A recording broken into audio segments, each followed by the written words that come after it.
Thanks for joining the Thrift Retailer, where we talk all things thrift. Welcome to Micro Category Tips, Finding Value in Donated Art, Volume 5. Valuable art is sold in thrift stores every day for pennies on the dollar, often to someone that has no idea of its worth. The resellers trolling thrift aisles seldom look at the art walls. Maybe they will pick up a cool poster that they can flip, but that's about it. It's understandable, this category is complex, varied, and daunting. A multi-million-dollar thrift e-commerce operation that I toured has one person assigned to nothing but art. All hanging art donated to their retail operations is reviewed by this person first. They are an expert in their field. My host was generally very open to sharing info. In this case, he wouldn't share that person's pay or even the value multiplier, which is clearly huge. I did find out they get a commission on sales, a great incentive. They are also well beyond selling just on eBay or their own association's website. Some of their stuff has ended up at high-end art auction houses. All were donated in not particularly wealthy areas. This proves once again how much value is missed every day in thrift stores across the country. The art piece pictured here is a good example. It doesn't look like much. It's not very big. It's yellowed in a well-worn frame.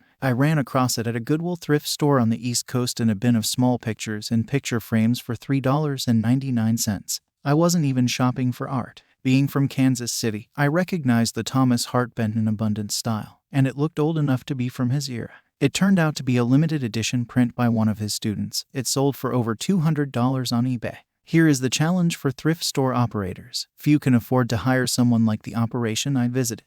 They were well developed with category experts in several areas. They didn't get there overnight. By their admission, their first year or so selling online was a hot mess. You don't need an e-commerce operation to capture more value from art donations. Where to start? Start with anything with an actual individual signature on it. Like my example, it was individually signed, which was a clue. It can be framed art, a poster with signatures, a signed jersey, and more. If it has an original signature, dig deeper. Google is your friend. If it's framed art and it is numbered, dig even deeper. Numbered usually looks something like 134 500th.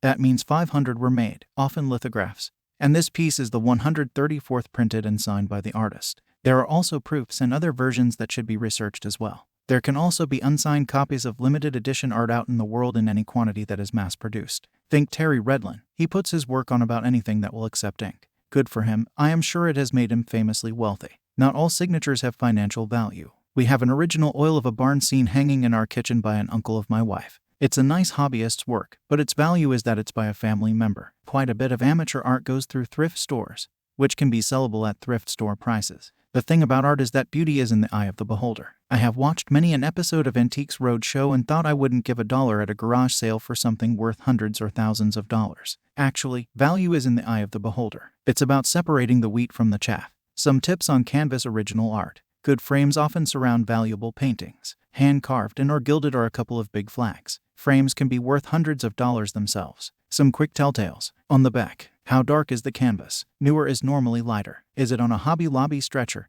or something clearly older? Wedges in the corners used to keep the piece properly stretched are also clues. Are the nails or brads spaced evenly? Or are there nail holes from their original stretching? Front. Does it look and feel old? Does the composition make sense for what it is? Can you see brush strokes? Is there dimension to the brush strokes? How many times is it signed? When magnified, do you see dots? Like from a printer. Collectible art can be on canvas, wood or metal, or even plaster. Don't dismiss something because the medium is unusual. The Mona Lisa is on a Lombardy poplar wood panel and is only 30.1 inches by 20.87 inches, 77 by 53 centimeters. Thanks for listening and watching. Photograph of print by the author, edited on Canva. Today's episode was written and produced by Tim Jeboer of Thrift Retailer LLC and thriftretailer.com. Tim is happy to connect on LinkedIn. Voiceover by Descript.